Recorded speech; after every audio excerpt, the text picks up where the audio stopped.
സ്വർണം നഷ്ടപ്പെട്ടു പോയി. തങ്ങളെടുത്ത് ചെന്നു. അപ്പൊ ചെന്നാണ് കയറിയപ്പോൾ ഇങ്ങോട്ട് ചോദിച്ചു, സ്വർണം കാണാൻ ചോദിച്ചു. ചിലപ്പോൾ തട്ടിപ്പയക്കും. തങ്ങളെ ഏജന്റുമാർ അവിടെ ഇരിക്കുന്നുണ്ടാവും. നമ്മൾ ബൈക്കിൽ പരിചയപ്പെടും.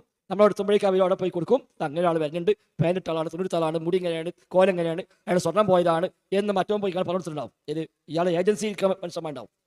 അപ്പോൾ ആണ് ചെല്ലുമ്പോൾ തന്നെ അയാൾ സ്വർണം കാണാൻ ചെല്ലേ.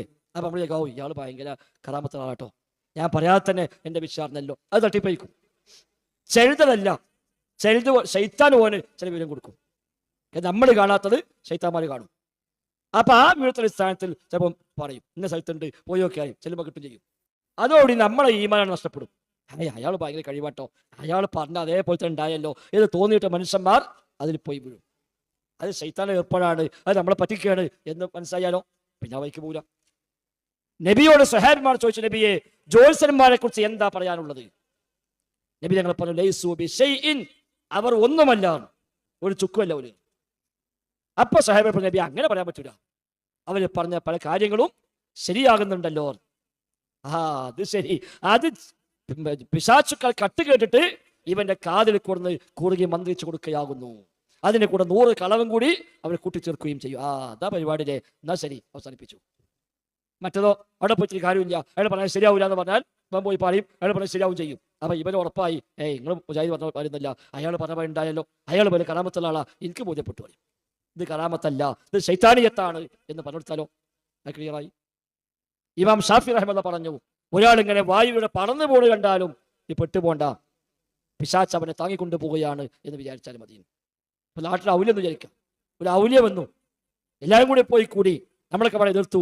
പോലീസ് ആ ഔല്യം പറഞ്ഞു, ഞാൻ പറന്ന് കാണിച്ചാലാണ് ഇവിടെ ആനമങ്ങാട് അങ്ങാടി കൂടെ പറന്നു വിചാരിക്കാം, ഇന്നയാൾ ഔല്യം അംഗീകരിക്കണം വേണ്ട. ഇമാം ഷാഫി എന്നത് ഓനെ ഇബ്ലീസിനെ താങ്ങിക്കൊണ്ടുപോകുന്ന വിചാരിച്ചാൽ മതി, അല്ലാതെ ഓനെ ഔല്യം വിചാരിക്കണ്ടെന്ന്. വെള്ളത്തിന് മേൽ നടക്കുന്നത് കണ്ടു, പെട്ടുപോണ്ട, പിശാച് അവനെ താങ്ങിക്കൊണ്ടു പോവുകയാണ് എന്ന് വിചാരിച്ചാൽ മതി. പല തങ്ങന്മാരും കറാമത്ത് എന്താണ്?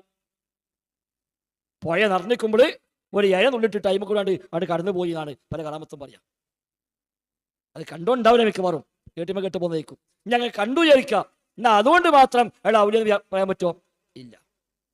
പഴയ കാലത്ത് അറിയപ്പെട്ട പിഴച്ച ചില കക്ഷികളെ നേതാക്കന്മാരെ ഇസ്ലാമിക ഭരണകൂടം കൊല്ലാൻ വിധിച്ച സംഭവം കാണാൻ പറ്റും. എല്ലാ വിദഗ്ധത്തുണ്ടാക്കി മനുഷ്യന്മാരെ പഴപ്പിക്കുന്ന ഒരാളെ കൊല്ലാൻ ഇസ്ലാമിക ഗവൺമെന്റ് വിധി എഴുതി.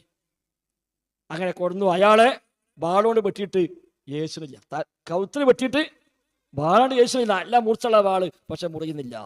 അപ്പൊ നോക്കുമ്പോൾ കഴുത്തിങ്ങനെ മറ്റേ ഇരുമ്പ് മാറി നിൽക്കുന്നതാണ്. അത് എന്താണ്? ഓനൊരു പരീക്ഷണമായിട്ട് അല്ല വെച്ചായിരിക്കും. ചിലപ്പോൾ ഒരു പരീക്ഷാർത്ഥം വെച്ചു. അപ്പൊ കാണുമെന്ന് ചോദിക്കും, ഇയാൾ പഴച്ചാളോ, ഇയാൾ വെട്ടിയിട്ട് യേശുന്നില്ലല്ലോ, അപ്പൊ ഇയാൾ ഒരു കറാമത്തുണ്ട് എന്ന് ആളുകൾ വിചാരിക്കും. അതിനു വേണ്ടി അല്ല പരീക്ഷണം വെച്ചായിരിക്കാം. ദജ്ജാൽ വരുമ്പോ അല്ല പരീക്ഷണം വെക്കും. ദജ്ജാൽ വന്നിട്ട് വാദിക്കും, ഞാൻ പഠിച്ചവനാണ്, അപ്പൊ അല്ല എന്ന് നിങ്ങൾ പറയും. ഒരാളെ ദജ്ജാല് പിന്നെ കൊന്നുകളയും, അവനെ വാള് കൊണ്ട് ഈർന്ന് 2 കഷ്ണമാക്കി ആണ് മലർത്തിടും. എന്നിട്ട് അടി കൂടി അങ്ങനെ നടക്കുന്നതാണ്. ഇന്നലെ വിളിക്കും, എണീക്ക് അറിയും, അപ്പോൾ എണീക്കും. ഇപ്പൊ മനസ്സിലായില്ല ഞാൻ റബ്ബാന്ന് മനസ്സിലായില്ലേന്ന്. ഈ മനുഷ്യൻ പറഞ്ഞ് കള്ളൻ എനിക്ക് ഒന്നുകൂടി ബോധ്യപ്പെട്ടു. നീ കള്ളനാണ് കൂടുതൽ ബോധ്യമായി. അപ്പൊ വീണ്ടും അയാളെ കൊല്ലാൻ ശ്രമിക്കും, പക്ഷെ കൊല്ലാൻ കഴിയൂല. അപ്പൊ നേരത്തെ നടന്നതോ യഥാർത്ഥത്തിൽ കൊന്നതല്ല. ഒരാൾ ചോദിക്കും, നിന്റെ മരിച്ചുപോയ അമ്മാനും പാപ്പാനും ഞാൻ ജീവിപ്പിച്ചേരാ, എന്നാ വിശ്വസിക്കും. എന്നാ വിശ്വസിക്കാം, എന്നാ വാ ഒരു ഖബർ കാണിച്ചോണ്ട് പറയും. ഇവനെയും കുട്ടി പള്ളിപ്പറമ്പ് കണ്ട് പോകും, ഏതാ എൻ്റെ അമ്മാൻ്റെ ഖബർ, ഏതാ പാപ്പാൻ്റെ ഖബർ ചോദിക്കും, കാണിച്ചു കൊടുക്കും. എണീക്കണാവുന്നത് ഇവൻ്റെ അമ്മി പാപ്പാനെ വിളിക്കുമ്പോ നബി തങ്ങൾ പറയാം, അവന്റെ മാതാപിതാക്കളുടെ രൂപത്തിൽ 2 ശൈത്താന്മാർ അവിടെ പ്രത്യക്ഷപ്പെടും. ഇവൻ എന്താ കാണുന്നത്? ബാപ്പ നീച്ചു വരികയാണ്, ഉമ്മ എണീറ്റ് വരികയാണ്, മോനെ വിശ്വസിച്ചോ, നമ്മ റബ്ബ എന്ന് പറയും. ഇങ്ങനത്തെ സഹായങ്ങൾ ചിലപ്പോൾ ശൈത്താൻ ചെയ്തു കൊടുക്കും.